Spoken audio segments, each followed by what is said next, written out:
আমরা চাই ভোলা একটি স্বনির্ভর এবং সমৃদ্ধ জেলা হিসেবে গড়ে তুলবে, মর্যাদাবান জেলা হিসেবে প্রতিষ্ঠিত হবে। জাতীয় নাগরিক পার্টি আজকে আপনাদের সেই প্রতিশ্রুতি দিচ্ছে। গণঅভ্যুত্থানের মধ্য দিয়ে আমরা যেভাবে রুখে দাঁড়িয়েছিলাম, নতুন বাংলাদেশের প্রতিশ্রুতি জানিয়েছিলাম, জাতীয় নাগরিক পার্টি আজকে আপনাদের সামনে আবারও প্রতিশ্রুতি দিচ্ছে। প্রিয় সংগ্রামী বন্ধুগণ, জাতীয় নাগরিক পার্টিতে রয়েছে ভোলার সাহসী সন্তানেরা। জাতীয় নাগরিক পার্টির শুরু থেকে কাজ করছে আমাদের সিনিয়র নেত্রী সামান্তা শারমিন। ভোলাবাসী দীর্ঘদিন ধরে লড়াই সংগ্রাম করছে ভোলা বরিশাল সেতুর জন্য। আমরা আপনাদের দাবির প্রতি সংহতি জানাই, সমর্থন জানাই। ভোলার সাথে সকল দূরত্ব ঘোচাতে হবে, ভোলাকে যথাযথ মর্যাদা দিতে হবে, সকল সুযোগ সুবিধার ভাগিদার এই ভোলাকে করতে হবে।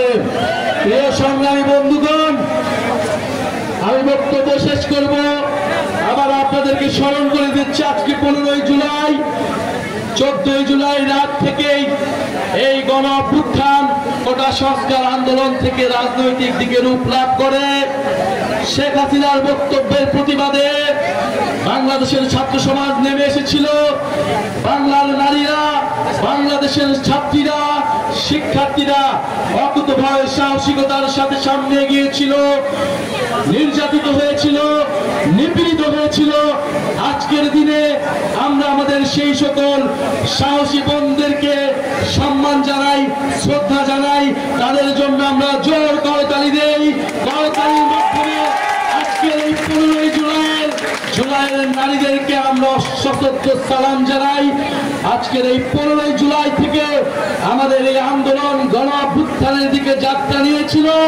আমরা সেই গণ অভ্যুত্থানকে ধারণ করে নতুন বাংলাদেশ বিনির্মাণে, গণতান্ত্রিক বাংলাদেশ বিনির্মাণে, ইনসাফের বাংলাদেশ বিনির্মাণে, দায় ও দরদের বাংলাদেশের বিনির্মাণে শপথবদ্ধ হই। ভোলাবাসী কি শপথ নিচ্ছে?